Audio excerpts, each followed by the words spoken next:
Come hang out with me for a little bit. Help me get my white belt reps in on this vlog. I promised I was going to try to do a vlog once a month. I know I should be doing it more. Using our martial arts understanding, it'd be a good idea if I practiced it at least twice per week.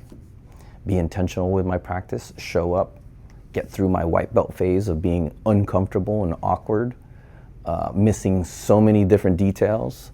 But I think my practice in doing this is going to help me become better, not just in the content creation world, but I don't know, there's this overall thing that I sense is gonna be very beneficial in the future. Atos, Virginia Beach. So if you're in the Virginia Beach area, come train. This is the north side mat. Over 1,500 springs underneath this thing, so that way if we want to do takedowns in judo, it has a nice give to it.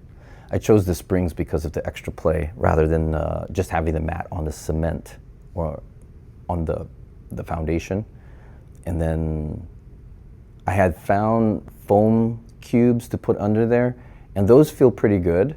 However, the spring gives you that flexibility much faster because, you know, when you drop, the extra support is really good on your back. This is the north side mat because this is the north side. South side's over there. I like calling it the north side mat, south side mat, because it makes the academy sound very large, like a campus of sorts. That is a dream of mine, by the way. Maybe I can create the dream martial arts campus. But back to my white belt reps, trying to be purposeful here and get my techniques right. You being my training partner. Let me show you around a little bit. What kind of stuff am I supposed to do from here?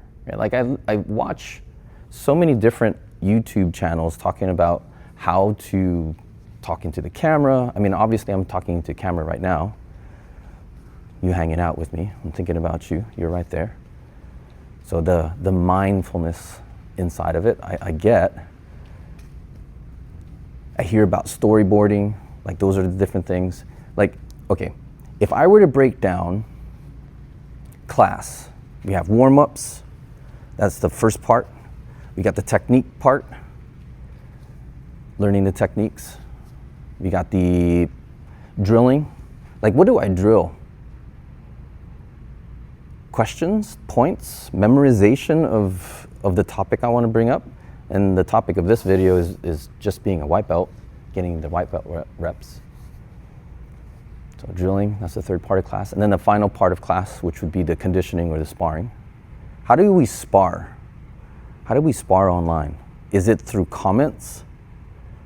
And then on the days when we're getting more into our conditioning, and instead of doing techniques, and we're just doing like the live rounds, doing the isolated parts, like what is the isolation spar of YouTube content creation? What is that?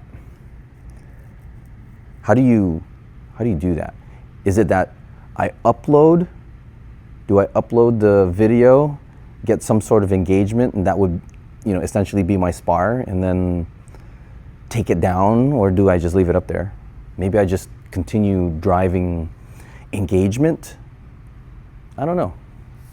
How do we translate these reps properly? I mean, we got the purposefulness, right, like I was mentioning earlier, but what is the videos?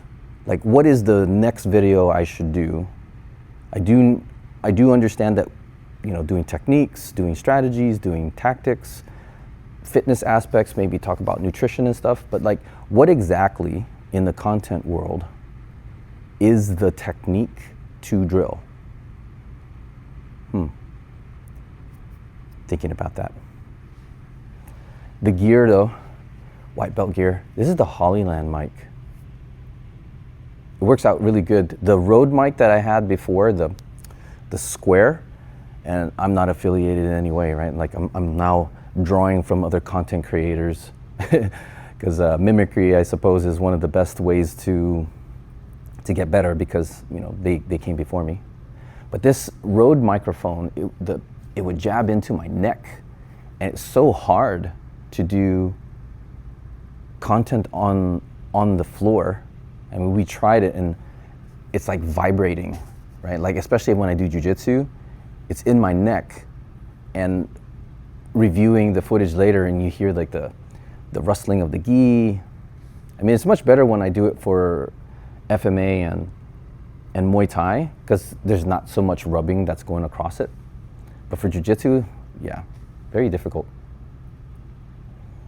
White belt reps, guys. How do I bow out with you? How do we bow out properly? Because what I've been doing lately is just cutting it off abruptly. I've seen some content creators say to just do that. But in a vlog, how do you do that? I mean, we're running close to 6 minutes now. I know you're pretty tired of me. You want to take your break round too, right? So maybe let's just do that. You know, we'll understand that this 6 minutes that just went by, which is a pretty long round. Let's take our break. Thanks, man. Thanks for hanging out with me.